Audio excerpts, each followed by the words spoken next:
Hello, pocket knife community, knife lovers, knife enthusiasts, interested viewers. Folder here. I am extremely excited to do a video, an overview video and first impressions video of the Hogue 6-hour K320 AXG Pro in S30V. It's a Tanto blade, black aluminum handle or scales. Yeah, this is a nice one. I actually have, you know what, I don't have my scale up here, so I'm not gonna weigh the other knives, but I'm not gonna worry about it. It's considerably less. I actually have my first one. So this is my first one, and I've carried this thing for a while now.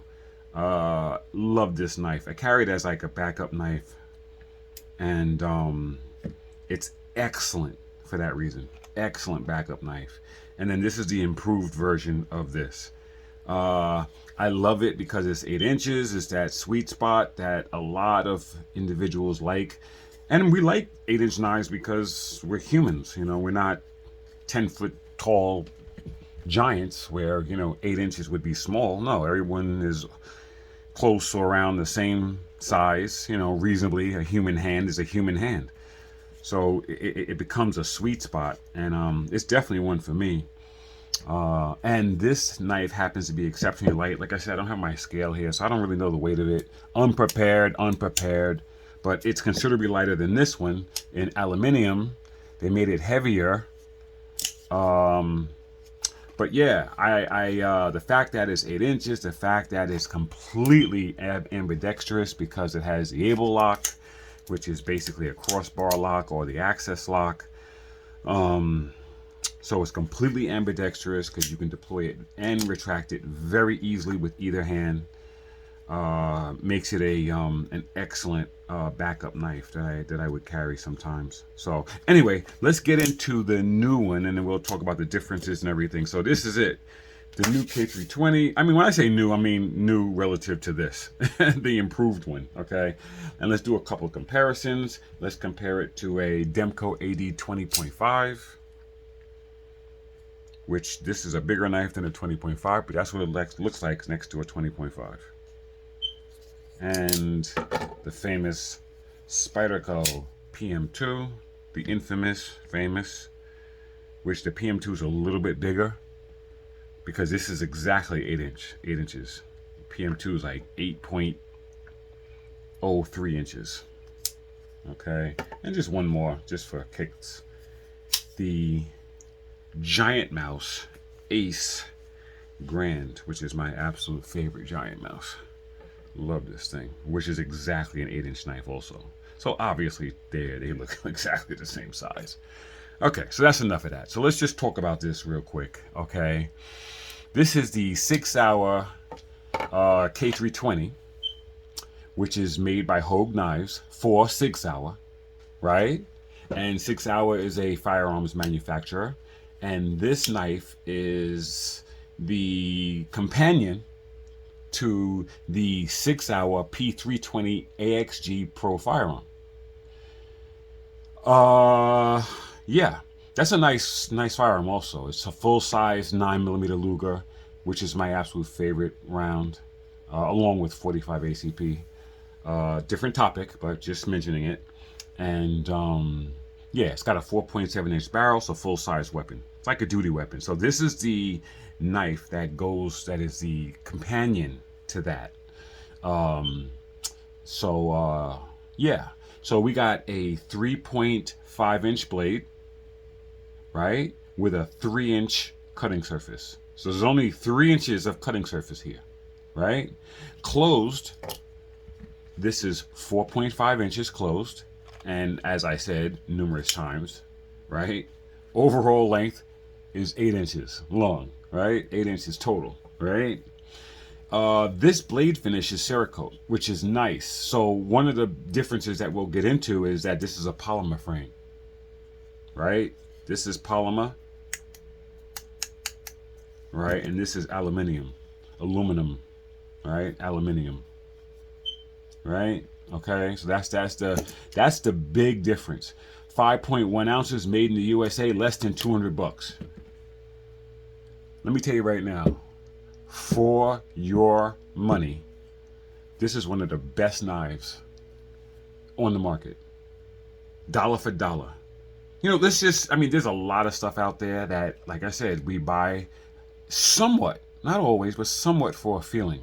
I'm a big Demco 8020 fan, full size 8020, and my 8020s, I love them. And there's a mystical thing about them where they're in my soul. Like, I love those knives. You know, they're really great knives. You know, but at any rate, just talking about the face value of what you're getting, this thing is absolutely excellent.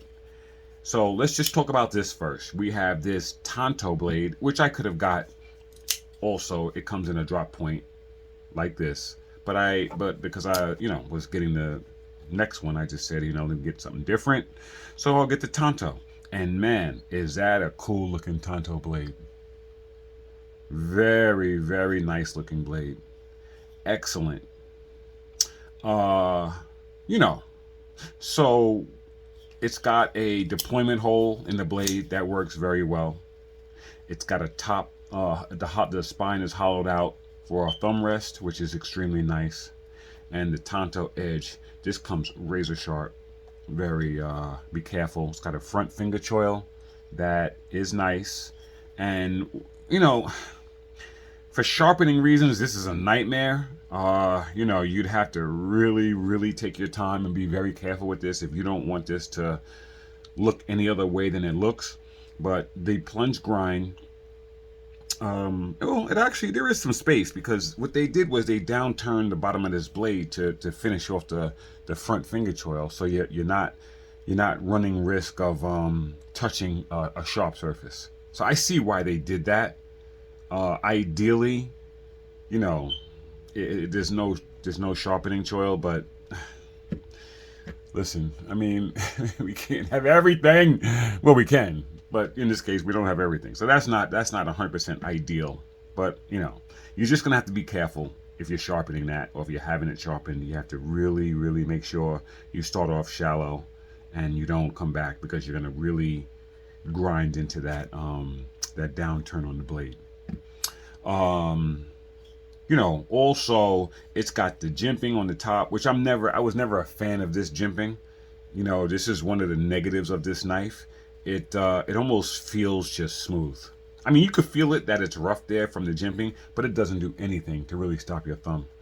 And this is actually really weak jimping also. I mean, when you compare it to something like the PM2, I mean, the PM2, yes, has the upsweep in the blade itself, but the jimping is like slamming the brakes on a BMW. It's just like, I mean, it stops. Your finger's not going forward at all. The jimping is just absolutely perfect. I mean, Spyderco really got that figured out.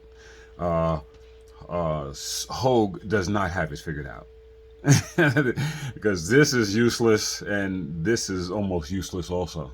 To be honest with you, it's really not that great. So that's a criticism right there. But the criticisms kind of end there a little bit, because the rest of it is fantastic.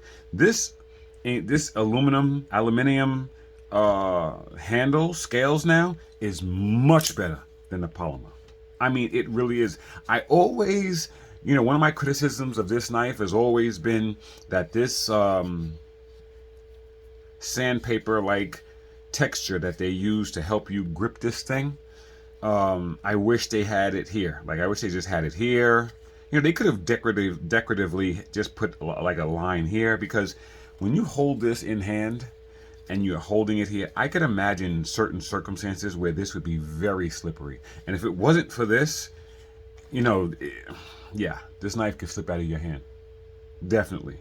Depending on what you're using it for. If you're using it for EDC, if you're using it, in a self-defense or a tactical application, if you're a law enforcement officer or a security enforcement officer, or if you're a military personnel, you want to have really maximum grip on something like this. And the jimping is terrible, and this is very slippery. I mean, this makes up for it, because it's so, you know, rough, and it really grabs it. But it's tough. It's a tough road.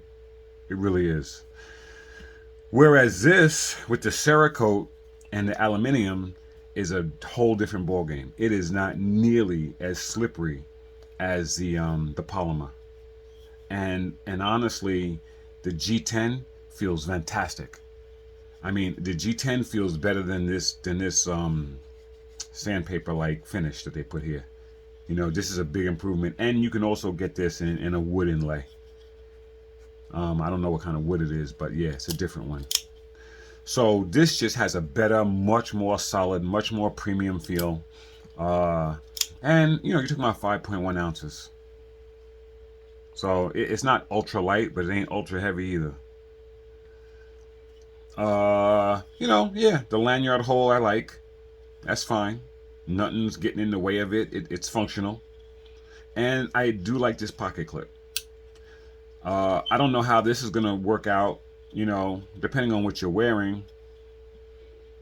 If you're wearing like some light duty sweatpants, you know, But, you know, if you're wearing jeans or cargo pants or like the BDUs, you'll be fine with this.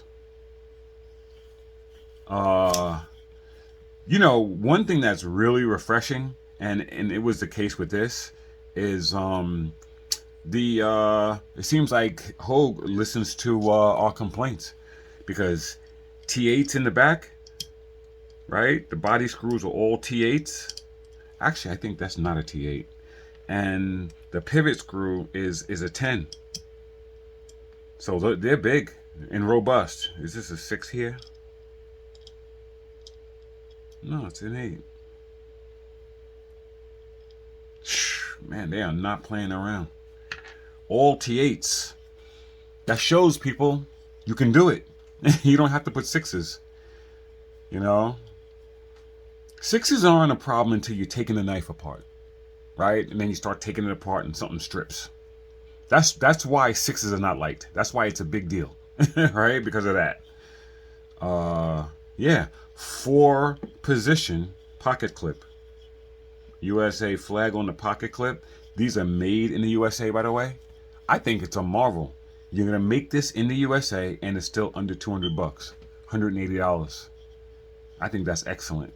That's what we need. Stuff that's made here and doesn't cost so much that it's cost prohibitive. You know? And I'm not criticizing anything that's made anywhere else. I'm just saying it'd be nice, you know, to give us some work too. So, yeah, no, very, very nice. I really, really, really like this knife. Very good value. Excellent value. I'll carry this for years, right? Along with this one. I still like the polymer one. I'll still use it. You know, it's just that this is an upgrade. It definitely is an upgrade. So, yeah, I like it a lot. All right. That's it. That's all we got for this one. That's the Hogue 6-hour K320 AXG Pro.